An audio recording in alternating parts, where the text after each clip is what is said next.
4 ng umaga ay nagsigising na kaming lahat upang gumayak at umalis sa kanya-kanya naming mga bahay upang bumili ng pagkain ni Tatay Densyo at pangangailangan. Bago kami pumunta kay Tatay Densyo at sa kanyang pamilya, inuna namin na mamalengke at bumili ng mga pangangailangan at isa na rito ang pagkain nila ngayong araw.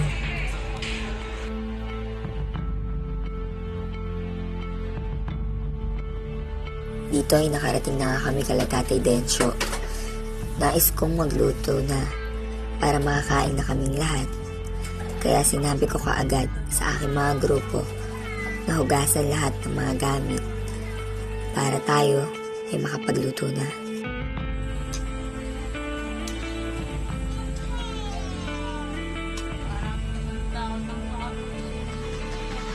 Agad din naman ay agad ako nagsaing upang hindi na kami magawal sa oras dahil ang iba naming grupo ay sinamahan si Tatay Densyo mga lakal.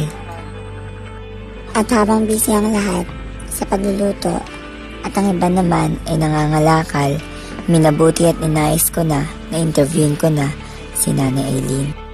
Dito ay agad ako nagsimula na magtanong kay Nanay Aileen at agad niya sa akin sinabi na tulungan namin sila kahit kape at asukal man lang. Dahil nung una namin silang pinuntahan ni Nanay ay nakita namin ang ulam nila. Ito ay bahog tubig. At dito sa kanilang bahay, nakwento niya sa amin na walang kuryente, walang ibang gamit na pwede nilang gamitin kapag matutulog. Agad akong napaisip dahil nakita ko na sapa ang kanilang katabi. Maraming lamok, maraming bagay na insekto.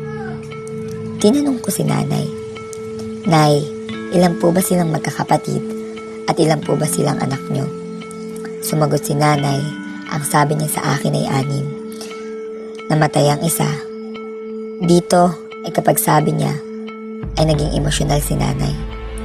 Dahil sinabi niya na naaalala niya tuwing Pasko ang anak niya na iyon na nag-iisa at ang bunso na iyon ay pagpatak ng alas 12 ay nagmamano sa kanya. At kinuwento rin ni Nanay na wala na siyang mga magulang. At kinuwento niya na 13 years old siya nung nag-asawa at 15 years old siya nung nagkaanak. Tinanong ko si Nanay kung ilan ang nag-aaral.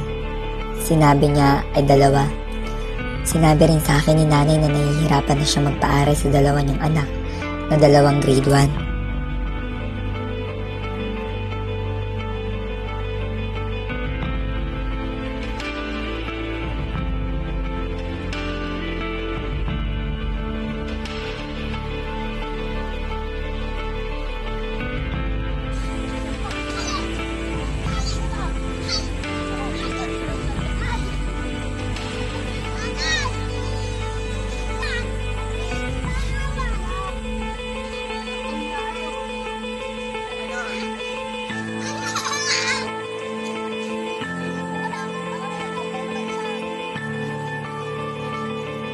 Dito ay sinamahan namin si Tatay mga lakal ng bote.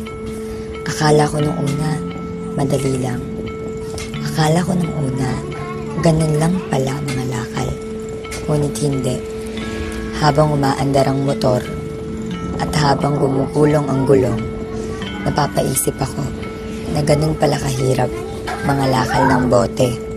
Na minsan, walang mabebentahan. Sarado kung minsan. Kaya pala kung minsan, walang nauulam sila Tatay Densyo dahil minsan hindi siya nakakabenta ng bote, karton at ato pa man.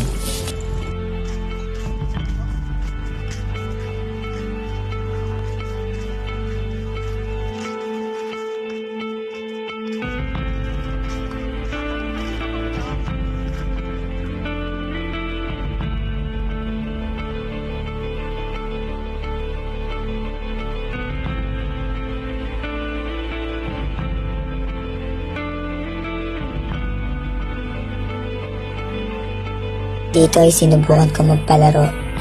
Dito ay nakita ko yung saya ni Nanay, yung ngiti sa kanyang mga labi. Dito man lang ay makapawi ng kalungkutan ni Nanay dahil si nanay ay umaharap sa realidad na hindi sumusuko, lumalaban upang sa kanyang mga anak. I'm so proud of you, Nanay Neneng. Proud na proud po kami sa inyo.